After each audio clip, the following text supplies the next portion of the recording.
porque quando se fala em emoção, quando se fala em sentimentos, a psicologia também tem as suas linhas de trabalho e quando nós vamos ver a palavra controle, isso é realmente bastante pragmático. Isso vem da própria cultura americana, por exemplo. Existe a ideia de controle emocional, mas existe a ideia de domínio emocional. Domínio emocional é mais profundo, porque o domínio emocional, você está utilizando a sua relação com consciência. Você está fazendo isso com autonomia. Você quer realmente colocar suas emoções a seu serviço, a seu favor. O controle, ele é um processo, porque você consegue ver o meio externo, entende que em determinados momentos não é adequado você agir com impetuosidade, agir com impulsividade. Você precisa realmente entender que você é um ser dentro de um ambiente. E as emoções, elas também podem ser organizadas a partir desse aspecto, dessa realidade. A psicologia cognitiva, por exemplo, de Aaron Beck, que é bem americana, ela trouxe essa ideia de sistemas de pensamento, ó a palavra, sistema de crença. Isso também é utilizado lá na prática do software, na prática da engenharia de software. Palavras como sistema, palavra como esquema, né? Isso tudo é colocado. E na psicologia cognitiva isso também é, por exemplo. Basicamente, na psicologia cognitiva ou na programação neurolinguística, por exemplo, que é uma outra área do pensamento, tenta-se controlar mecanismos. Por exemplo, perceber como nós soltamos nossas frases e ao perceber como soltamos nossas frases, quais são as crenças que estão dentro daquelas frases e a partir das crenças que estão dentro daquelas frases, existem exercícios que se fazem em consultório de psicólogos cognitivos. Eu sou um psicólogo existencial humanista, mas a gente também teve que estudar a psicologia cognitiva, né, como formação. Então se estuda, por exemplo, sistemas de como é que aquela crença está me afetando. Por exemplo, eu sou incapaz, eu não dou conta, eu não consigo. São exatamente software, se a gente for colocar, são malware, se bem colocado, você me corrija, mas é como se fosse vírus instalados no nosso sistema de crença que fica ali repetidamente batendo na nossa cabeça, dizendo que nós não vamos conseguir fazer aquele serviço, não vamos conseguir terminar daquela forma, não vamos conseguir ser eficazes, quando na verdade nós somos, a força que reorganiza todas as coisas. No psiquismo, nós não somos seres doentes que ficamos saudáveis de vez em quando. Nós somos seres saudáveis que ficamos doentes de vez em quando. Então, a base do eu é o equilíbrio, a base do eu é a saúde, é a harmonia. E podemos entrar em desarmonia, podemos entrar em bug, vamos dizer assim, na linguagem de vocês. Pode dar um problema, mas isso não é a nossa essência. A nossa essência é o equilíbrio. Certo, então, a partir disso, aparentemente, o domínio emocional é uma maneira, como que eu posso dizer, mais completa para você obter o controle emocional. É isso? Você precisa primeiro dominar suas emoções para depois poder controlar elas. Ou é o contrário? Qual é a relação dos dois? Eu entendi que existe uma relação, ou talvez é uma forma melhor de falar o domínio e não o controle. Isso. E pelo que eu entendi, a verificação das crenças, isso parece com o monitoramento, né? Porque você precisa entender quais crenças estão por trás das emoções e aí sim você tenta mudar essas crenças para que as emoções mudem também, dependendo da abordagem de tratamento psicológico, de cura psicológica, né? Porque aí você começa a se ver de maneira diferente de como você se sentia atingido quando você sustentava aquelas crenças, sustentava aqueles blocos de informação dentro de você. Então, e de onde vem esses blocos de informação? Ele vem principalmente da nossa experiência de história de vida, principalmente da nossa experiência infantil, por exemplo, onde a criança, no seu processo de desenvolvimento, ela é muito aberta e absorve com muita rapidez e facilidade o que o mundo adulto traz.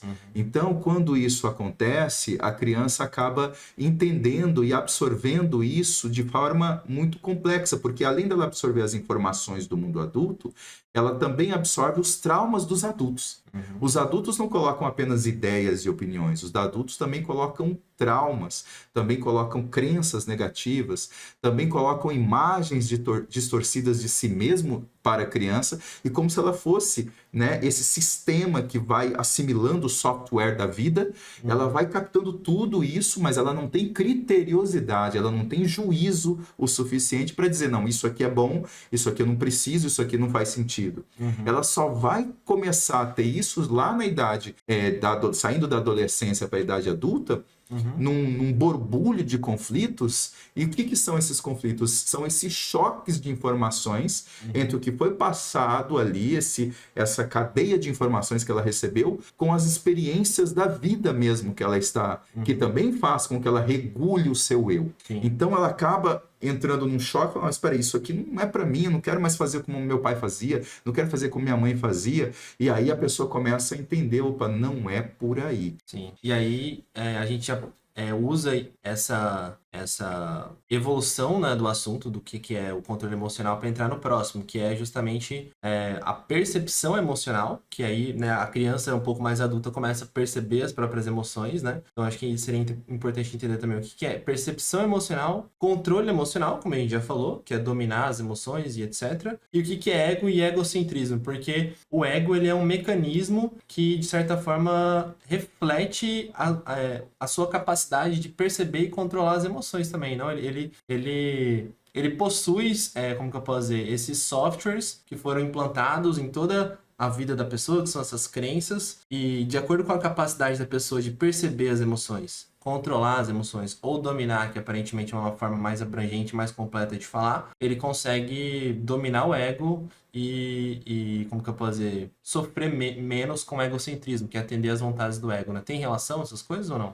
Eu vou buscar sintetizar da melhor maneira, porque eu imagino que o público que está nos assistindo seja um público bem voltado para essa área do software, Sim, né? sim. Então, eu preciso organizar aqui as minhas ideias para que seja útil a forma como eu vou dizer, para que todos vocês possam sentir que está atendendo o teu lugar de conhecimento e também o teu lugar de abertura para essa ideia das emoções e tudo mais. Vamos começar do seguinte pressuposto.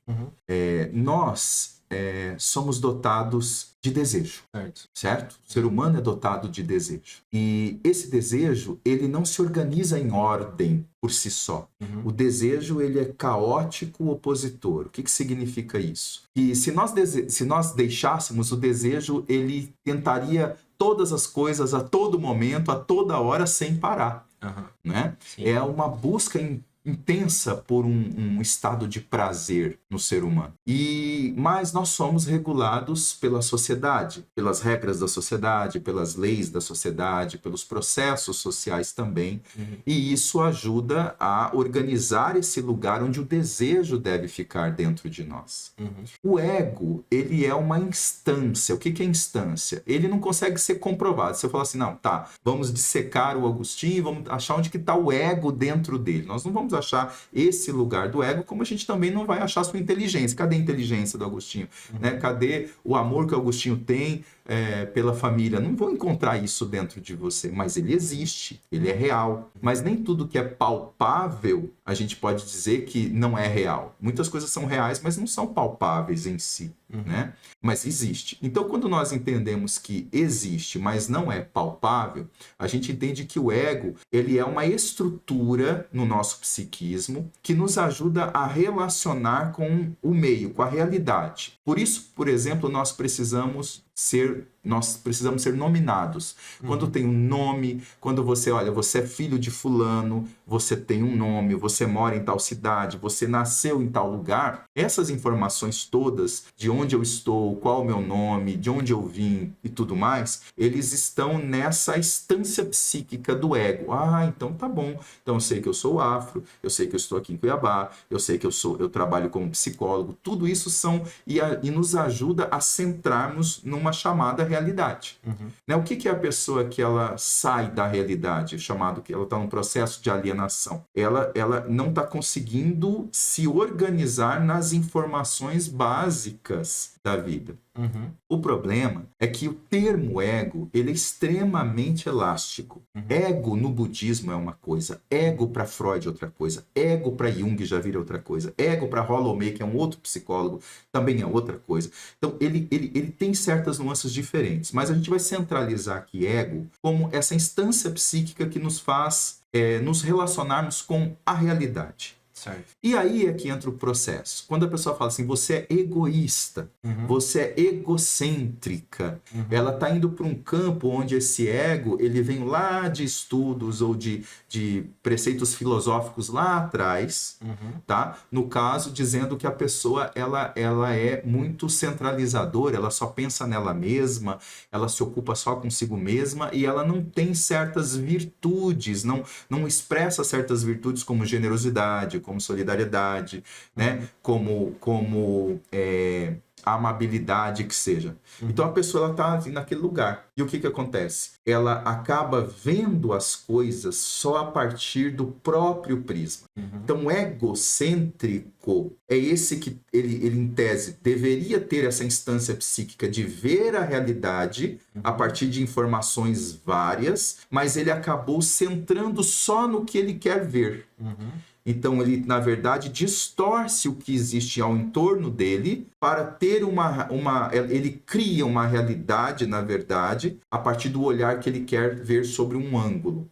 Então, ele está uma pessoa egocêntrica porque ele não está conseguindo ver a necessidade do outro, né? Não está conseguindo ver como é que as coisas funcionam fora do controle dele ou dela. Então, a pessoa está no estado egocêntrico. Egoísta quer tudo para si. Egocêntrico quer ser o centro de todas as coisas. São coisas diferentes. Sim. Tem gente, às vezes, que tem muito... Se expressa, na verdade, expressa muito egoísmo, mas não necessariamente se expressa muito no egocentrismo.